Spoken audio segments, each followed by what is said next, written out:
ის კი არა რომ რაღაც სადღეგრძელოები და სუფრები და თამადობა და ასე შემდეგ. ანუ სამსახური არ არის ამის ადგილი.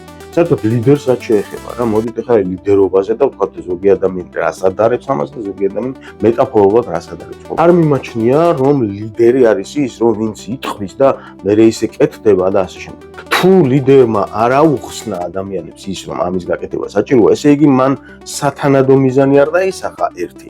ან და ვერ ახორციელებს მის მოვალეობას რომ აუხსნას მის თანამშრომლებს, რომ ესეა გასაკეთებელი. ლიდერობა ხო არ არის რაღაც დესპოტიზმი და რაღაც ავტორიტარიზმი და მე ესე ვთქვი და მორჩა, ხო? საერთოდ ნებისმიერი პროექტი რო ავიღოთ, აი ნებისმიერი ბიზნეს პროექტი, ნებისმიერი რაღაც მიზანი დასახული, ნებისმიერი რაღაც საქმე განსახორციელებელი, ხო? რაც არის მისაღწევი, რაც არის შესასრულებელი. ყოველდღიური რუტინა, რომლის გარშემოც ტრიალებს. აი ესეთი პროექტი, ესეთი მიზანი ყველა აგებული არის იმ პრინციპზე, რომ ღირებულებები უნდა იყოს. ხო? ხედვა უნდა არსებობდეს, ხედვა, მიზანი, სტრატეგია, ეს ყველაფერი ღირებულებებით არის გამპირობებული. თუ კი ადამიანი არ იზიარებს იმ კორპორაციის, იმ კომპანიის, იმ მისი დამფუძნებლის, მისი მენეჯერის, ბიზნესმენის ღირებულებებს, ხო? ის ვერც იმ მიზანს შეასრულებს, მე ესე მგონია. ანუ მხოლოდ რაღაც მოჩვენებითი და რაღაც ბუტაფორული ურთიერთობებით ვერ წყდება საქმე და რასაც ქვია კიდევ ლიდერობა, ლიდერი არ არის ის, ვინც მხოლოდ საკუთარ თავს უვლის. ლიდერობა ჩემთვის განისაზღვრება აი ამ ერთი წინადადებით. ლიდერი არის ის, ვინც ქმნის პირობებს. გინდა იყო ლიდერი, შექმენი სხვისთვის პირობები.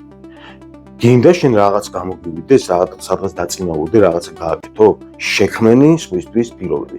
ნებისმიერი დონის მენეჯერი, იქნება ეს ტოპერი თუ იქნება დაბალი რგოლის, მისთვის ერთადერთი მოთხოვნა უნდა არსებობდეს ყველა დაწესებულებაში. შექმენი პირობა სხვისთვის. ამ შემთხვევაში შენ გაგეხსნება გზები დაწინაურებისთვის, ამ შემთხვევაში შენ იქნები შენ წაიწევი წინ.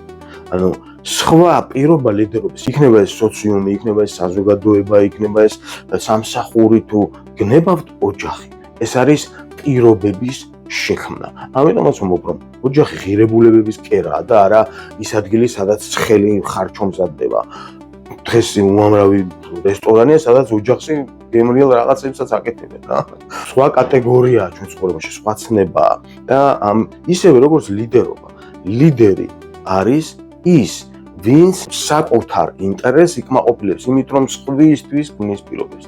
ეს არის ლიდერობა და